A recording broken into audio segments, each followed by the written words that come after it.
Ahora, para presentar el caso brasileño, nos acompaña Bruno Speck, profesor de Ciencia Política de la Universidad de Sao Paulo y exdirector de investigación de Transparencia Brasil. Recibámoslo con un fuerte aplauso. Va a hacer la presentación en inglés por los que necesiten la traducción. No soy un street fighter, un peleador ahí en la calle. Antes trabajaba para Transparencia Internacional, pero no soy un académico y no puedo darles una presentación tan emocionante como nuestros luchadores que están ahí en la calle. Así que prepárense para algo más aburrido, pero en un país muy emocionante y en un caso muy emocionante. Voy a presentarles un poco más acerca de la situación política ahora en Brasil, que es caracterizado por tres crisis. En un punto todos saben acerca del caso corrupción de Petrobras, que comenzó a investigarse en 2009, muy similar a otras investigaciones, cuando Dolero, un hombre financiero que está siendo investigado, la policía siguió las pistas y terminaron descubriendo gerentes, altos ejecutivos en Petrobras estando involucrados en este escándalo. Uno de ellos recibió un Range Rover de uno de estos agentes y estos altos ejecutivos acordaron a un acuerdo de libertad y básicamente dieron las pistas siguientes para toda una investigación que aún está en curso en Brasil, y vamos a ver dónde estamos en esta investigación. Pero el escándalo Petrobras llegó a un punto inmediatamente después de la elección brasilera del 2014, cuando el presidente Dilma se reeligió y se eligió el Congreso actual. Así que eso fue una crisis. La segunda es la crisis de presupuesto. Brasil ha sobregastado su gasto público por lo menos los últimos 2 años, y el gobierno estaba más y más en problemas para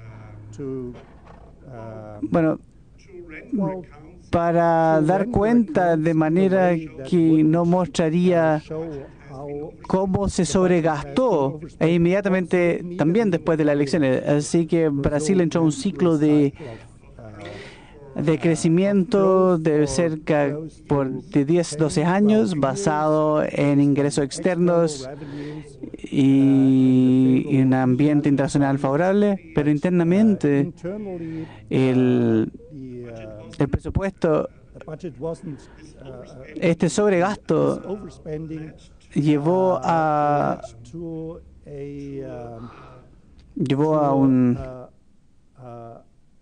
una forma ilegal de entregar las cuentas públicas, que finalmente llegaron a la tercera crisis, que es la crisis que terminó ahora con el proceso de impeachment contra el presidente Dilma, que también perdió apoyo después de ganar las elecciones y después de tener un resultado favorable, no solo para ella, pero también para su coalición. Perdió apoyo en el Congreso y ahora está sufriendo la primera fase de un proceso de impeachment.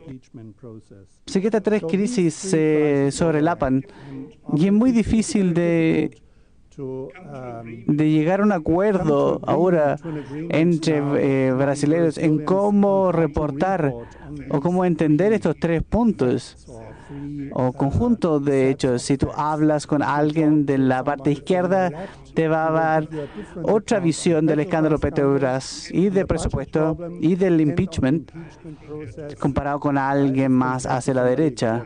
Algunas veces se ve como si estuviese hablando con personas de distintos países. Así que hay una brecha creciente entre las versiones de qué es lo que está pasando en Brasil. Pero lo que nos interesa ahora es el escándalo Petrobras. ¿Qué es lo que es el escándalo Petrobras? Es un cartel de una docena de empresas privadas que manipulan las compras públicas con la empresa más grande, Petrobras. Los directores o los altos ejecutivos en Petrobras cooperaron con este cartel. Las empresas transfirieron parte de sus ganancias ilegales para hombres financieros que entregaban estas ganancias a parte de ellas a estos altos ejecutivos en Petrobras.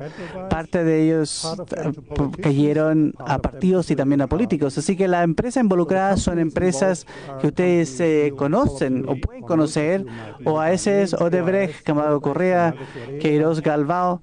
Todos ellos empresas en el sector de construcción pública e internacionalmente activos en muchos países latinoamericanos.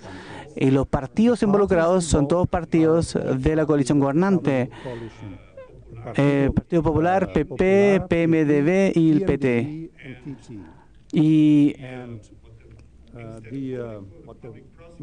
lo que hace el Ministerio Público en Brasil hace que seguramente van a poder reportar con más un estilo más ferviente. Es algo como esto.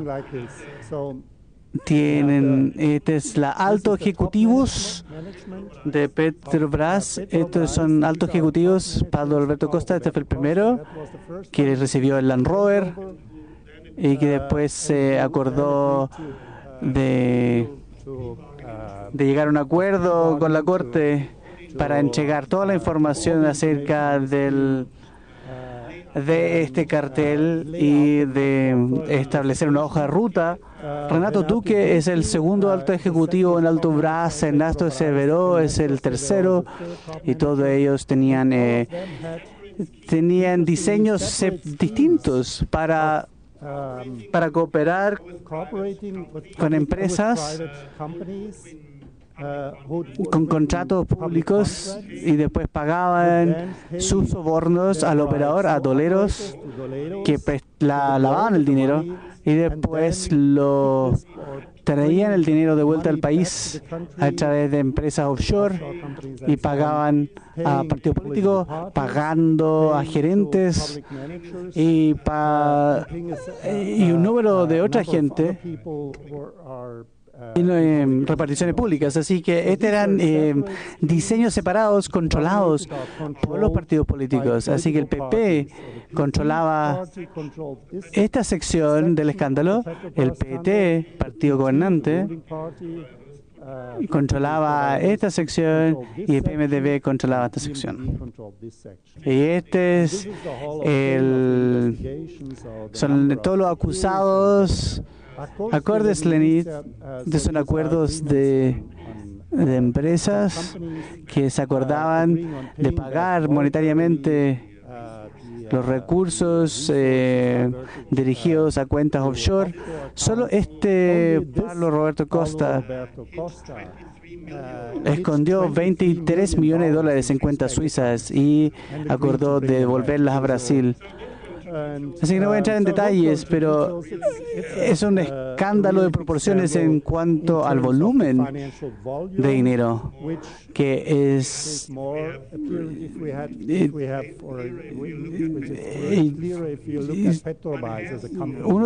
cuando uno observa Petrobras, uno tiene que tener una idea del volumen en la importancia económica de Petrobras para la economía brasilera. Así que anualmente Petrobras contrata servicios de trabajo público en los volúmenes más o menos de 10.000 millones de dólares americanos por año. Así que esa es la cantidad de dinero que estamos hablando aquí. Y La mitad de esto es contratado a empresas brasileras, la mitad extranjeras y la mitad a nacionales. Otro indicador de la importancia de Petrobras para la economía brasilera es que 7%, alrededor de 4.000 empresas, 7% de las empresas brasileras en el sector industrial y de servicios tienen negocios con Petrobras. Así que es una gran empresa que penetra en cada sector de la economía. Y como dije, algunas empresas han monopolizado estos grandes megaproyectos que construyeron un cartel. Los nombres más importantes se repiten aquí: OAS, Odebrecht, UTC, Gerdau, André Gutiérrez, Queiroz, Galvão. Y el kickback era muy organizado y sofisticado, era típicamente 2%.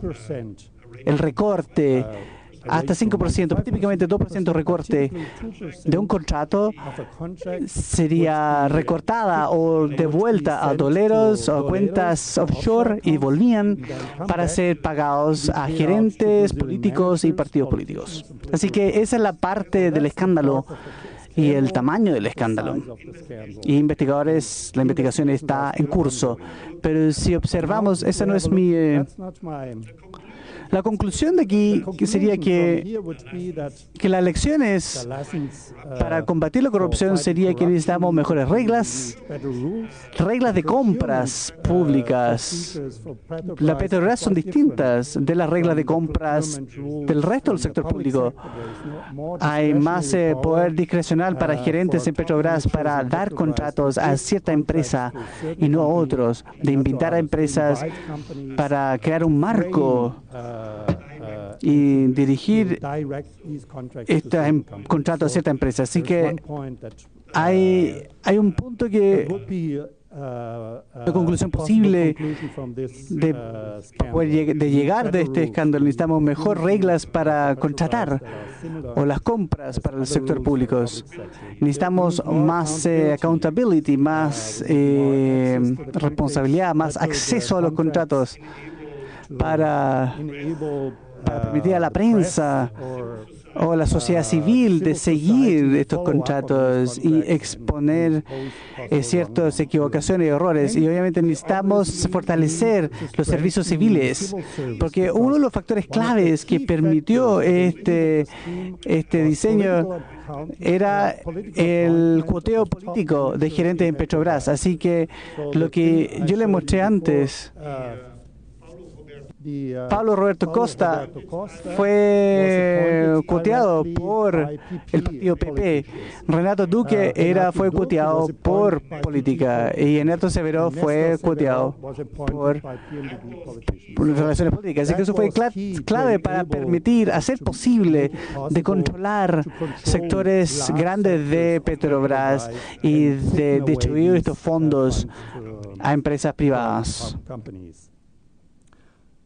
Pero por el otro lado, Petrobras, la investigación también es un caso de éxito, de investigación exitosa, porque la investigación fue independiente por el lado de la Policía Federal y de la Fiscalía, y los jueces también tuvieron un rol clave. Así que fue una historia de éxito, de investigación exitosa, de capacidad. Fue clave. Y tenían experiencia previa en investigación en estas carteles corruptas y de proteger la investigación de abogados o de presión política que trataron de abortar la investigación. Y también utilizaron exitosamente el uso de vigilancia, de acuerdos acuerdos judiciales, y movilizar el apoyo público. Y la prensa estuvo muy involucrada, muy importante para apoyar estas investigaciones.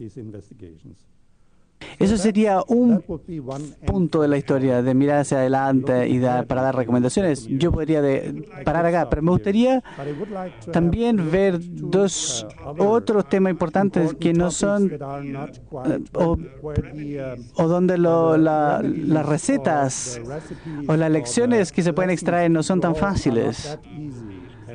Y es importante decir que no tengo respuestas para estos casos. Una cosa es cómo el régimen presidencial funciona en Latinoamérica y en Brasil.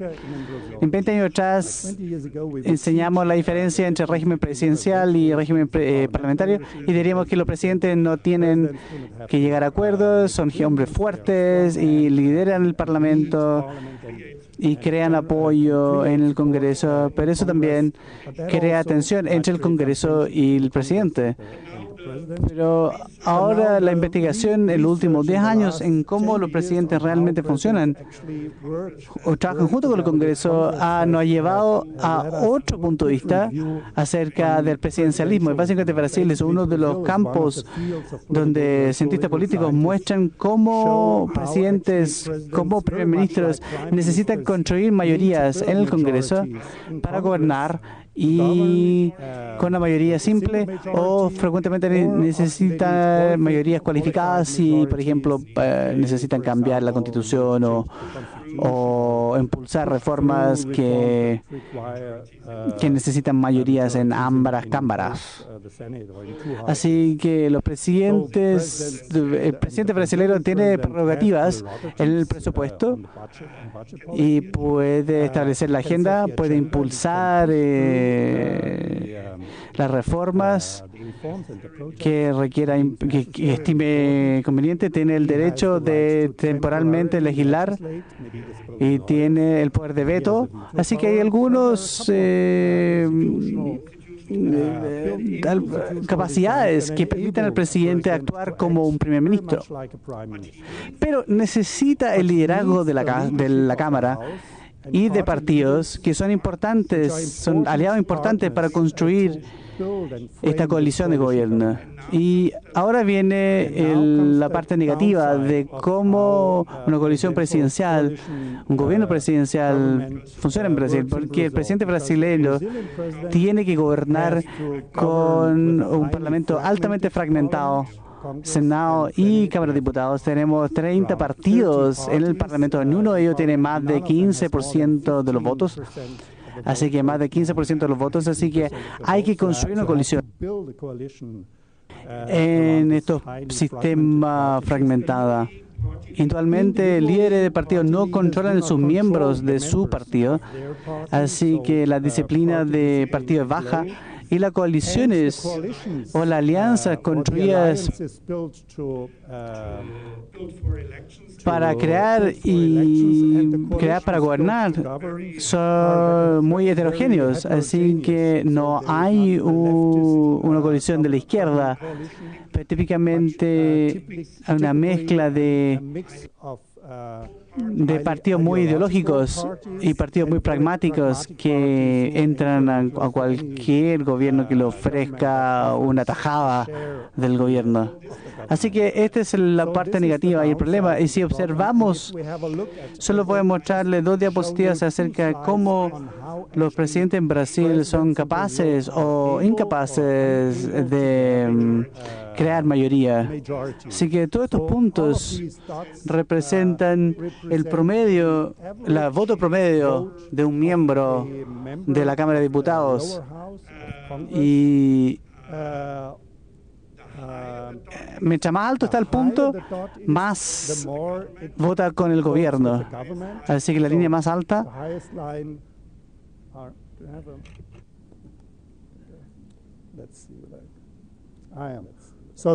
así que la línea alta aquí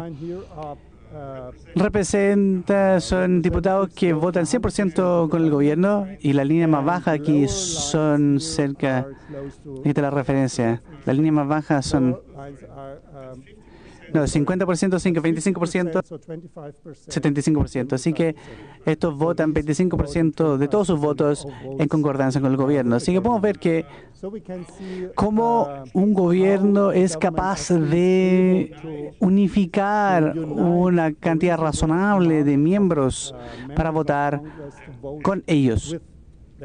Y este es el gobierno Lula, el segundo periodo del gobierno Lula, que muestra que Lula era capaz de unificar cerca de 75% de la Cámara de Diputados para que votara en favor, o casi siempre a favor. Y este es el gobierno de Dilma, el segundo periodo de Dilma. Muestra que básicamente que el gobierno perdió control de la capacidad de unificar la Cámara. Esto es solo una pequeña información para darle una idea del desafío que se enfrenta el gobierno de poder impulsar sus reformas. Hay que convencer a los líderes políticos y si no eres capaz de convencerlos, tienes que convencer a los miembros de forma individual de votar en favor de tus proyectos. Y aquí entra en juego el dinero. Juega un rol importante en construir alianzas electorales y manejar las coaliciones de gobierno. Partidos pequeños entran en coaliciones y reciben, en cambio, apoyo monetario de los partidos líderes. Así que algo muy curioso ocurre en Brasil. Un partido, por ejemplo, gasta dinero o transfiere dinero a otro partido para su campaña electoral. Es algo que nunca he visto en otro país. Un partido que financia otro partido para sus recursos electorales. Y la razón es que hay que construir estas alianzas para construir una coalición ganadora. Lo mismo pasa en el Parlamento. Los parlamentarios reciben dinero por votos. El escándalo Mensalao.